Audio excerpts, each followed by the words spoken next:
Well, it's lovely to be here again. The word that I have for you today has been a challenging word to me.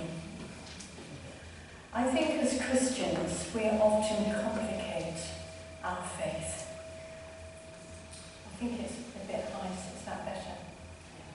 We complicate our faith and we think things have to be just so.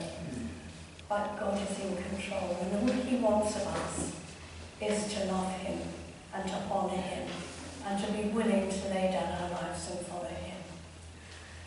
So,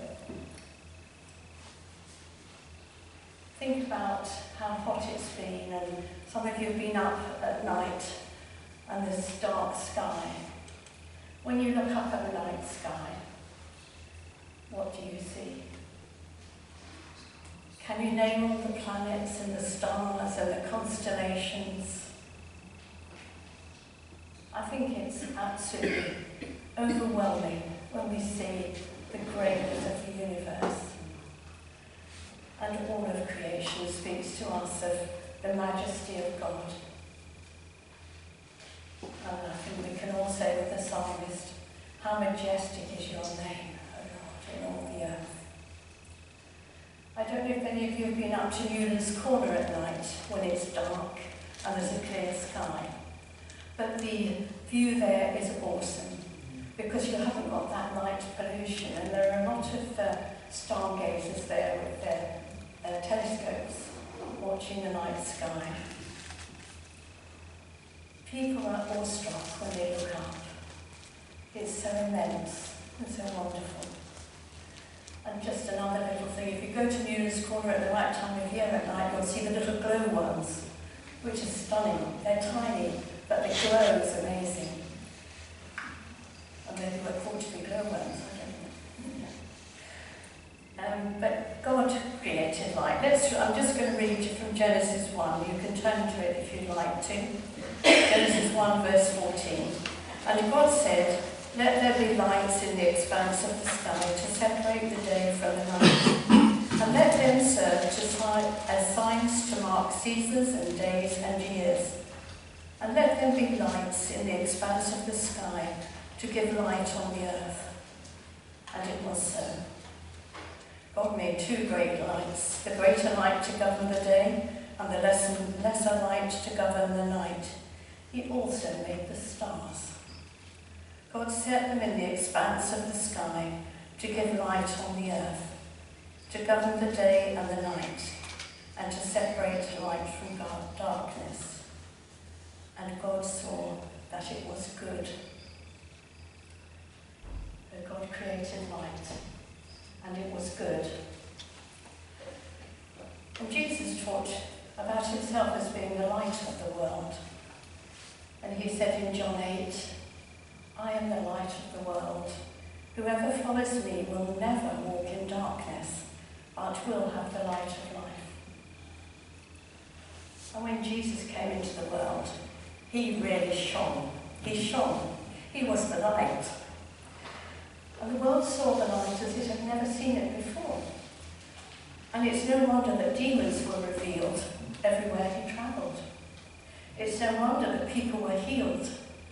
It's no wonder that people's lives were turned around.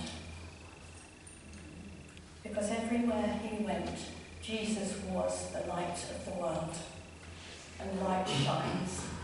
The nature of light is to shine. I know that's obvious, but we need to think on that. Light shines. It dispels the darkness. It shows the way.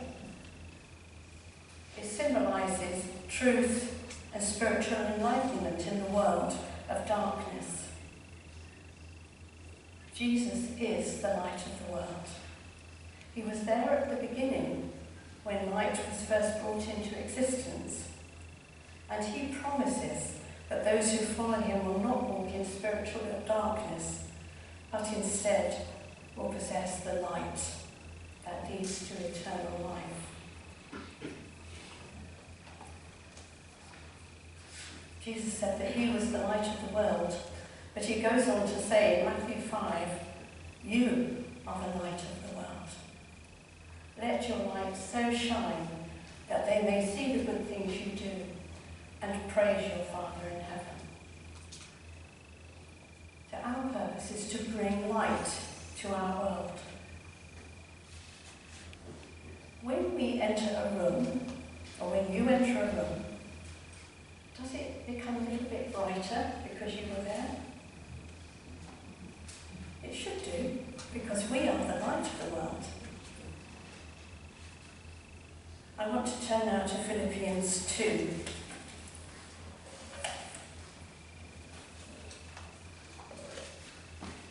Paul is in prison, he's in chains, and he's writing to the Philippian church because they had one or two problems. And in chapter 2, verse 12 to 16, I'm going to read this. Therefore, my dear friends, as you have always obeyed, not only in my presence, but now much more in my absence, continue to work out your salvation with fear and trembling. For it is God who works in you, to will and to act according to his good pleasure. Do everything without complaining and arguing, so that you may become blameless and pure, children of God without fault in a crooked and depraved generation. And this is our verse. In which you shine like stars in the universe, as you hold out the word of life.